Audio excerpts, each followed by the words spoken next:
Assalamualaikum warahmatullahi wabarakatuh. Baik, kali ini saya akan lanjutkan materi saya terkait materi ciri berpikir. Kemarin kita sudah bahas ciri berpikir radikal. Saat ini kita akan bahas ciri berpikir sistemis. Sistemis secara bahasa berarti berkaitan satu sama lain atau bahkan terikat satu sama lain. Tidak dapat dikatakan sistemis jika antara satu kejadian tidak memiliki pertalian atau tidak berdampak dengan aspek lain. Oleh sebab itu, tidak ada satupun kejadian yang benar berdiri sendiri, berada di ruang hampa, tanpa pernah ada peran serta yang lain di dalamnya. Jadi saling terkait.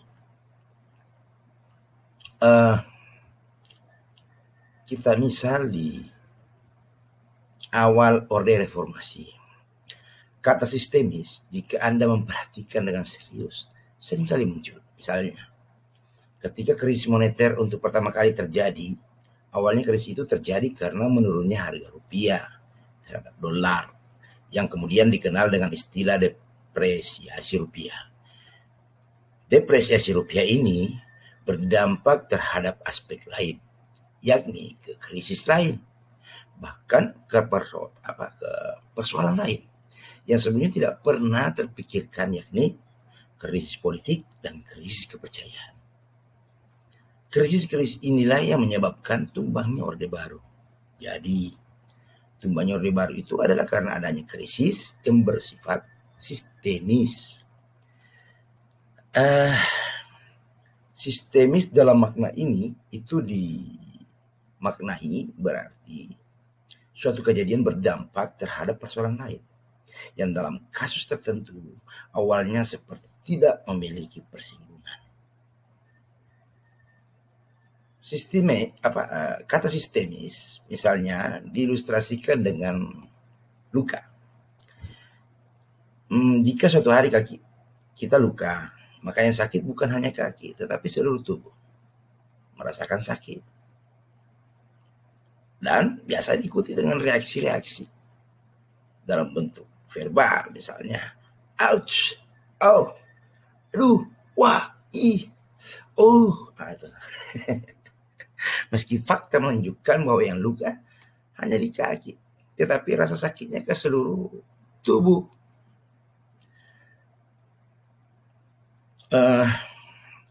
Hal ini berarti secara keseluruhan tanpa terasa efeknya di belakang itu karena luka terjadi peradangan menyebabkan sehingga tubuh kita itu merasakan demam atau mulai juga sakit kepala, pening, pusing, seperti itu. Kemudian kita akan bertanya, mengapa kaki menjadi luka? Jawabannya banyak. Mulai dari, hasil dampak dari terantuk tadi itu kemungkinan sakit gula, berbenturan dengan benda keras, atau terjadi ke jurang, banyak hal. Tapi pertanyaan lain segera muncul, misalnya, mengapa hal ini terjadi? Jawabannya tentu saja tidak murni karena kesalahan kaki.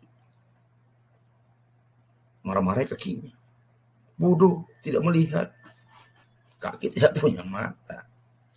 Sangat mungkin kita mengonsumsi, misalnya, karena sakit berkepanjangan ini, akibat dampak dari itu bisa saja itu karena gula berlebihan, sehingga proses pemulihannya lama. Akhirnya pikiran kita lengah, mata yang tidak fokus, atau ada variabel lain yang lebih kompleks. Jadi, kesalahan itu tidak murni hanya kesalahan kaki, meski kaki menjadi objek yang terkena dampak, dan sekujur tubuh merasakannya. Sakit yang terasa di keseluruhan tubuh sebagai akibat dari luka kaki itu tadi disebut dengan sistemis. Contoh lainnya lagi tuh misalnya soal Ibnu Khaldun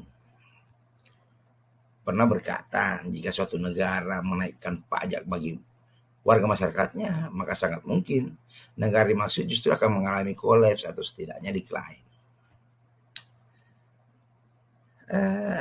Kita bisa refleksikan dengan keadaan situasi negara saat ini, di mana pemerintah misalnya menaikkan pajak, menarik banyak subsidi, artinya subsidi ditarik. Kita sudah rasakan premium hilang, muncul pertalite dengan harga yang mengikuti pasar, kadang naik kadang tinggi. Jadi tanpa disadari ya,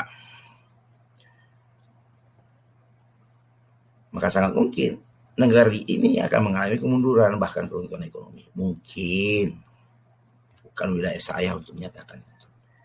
Banyak pakar bahkan menuduhnya Indonesia kan segera berakhir. Tentu hal ini tidak sangat kita harapkan, bukan?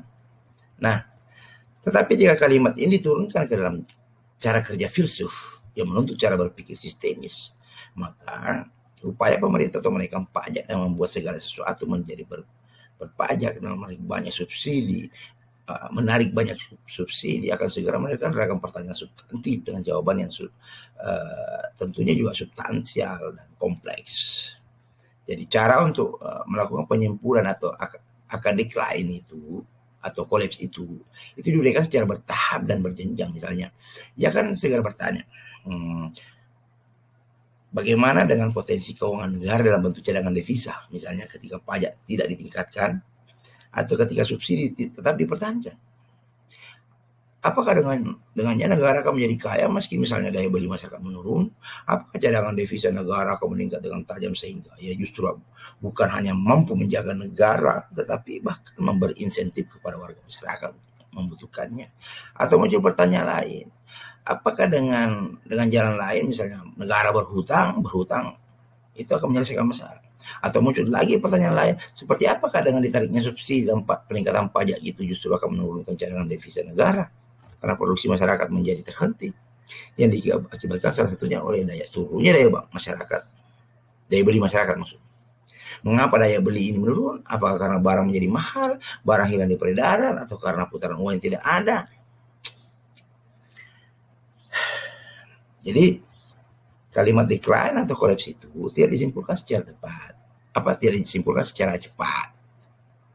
Berpikir sistemis dalam konteks berfilsafat, karena itu selalu membutuhkan logika, sarana dan alat berpikir tulus untuk membedah, memperoleh suatu kebenaran logis, untuk mempertalikannya, mempertalikan antara satu hal dengan hal yang lain, satu fenomena dengan fenomena lain, atau bahkan antara fenomena dengan suatu nomena, ya, fenomena dengan suatu nomena yang tidak tampak.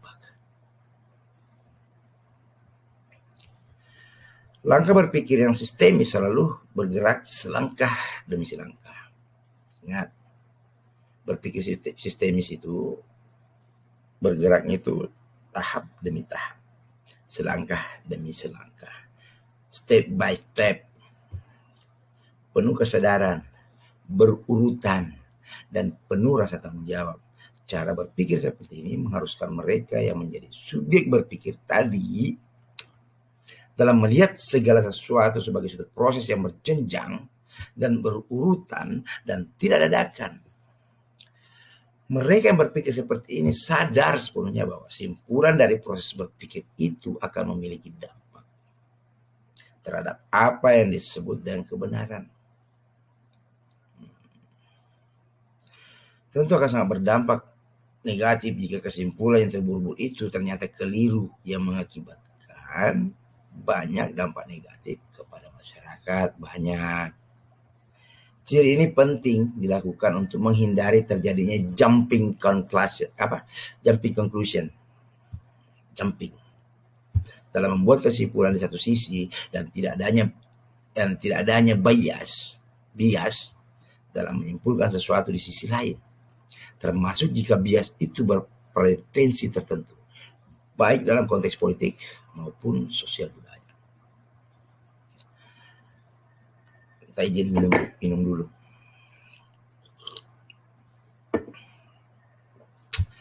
Sampai mana tadi?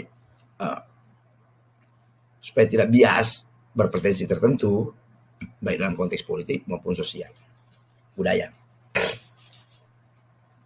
Seorang filsuf umumnya menjadi terkesan lamban dalam memutuskan sesuatu.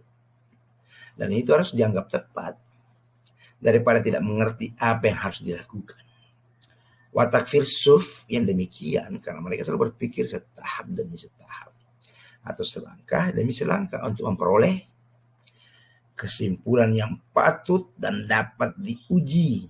Setelah satu tahapan diselesaikan dengan tuntas, baru ia menuju ke tahap berikutnya dengan cara yang berjenjang. Cara yang kerja demikian itu tentu disertai dengan kehati-hatian, sehingga apa yang diharapkan untuk dipikirkan itu menjadi tepat, bukan sekadar cepat. Tepat. Baik, demikian penjelasan saya tentang ciri berpikir filsafat sistemis. Mohon maaf jika ada salah, manusia tempatnya salah. Billahi taufiq wal hidayah. Assalamualaikum warahmatullahi wabarakatuh. Kita jumpa di ciri berpikir filsafat universal.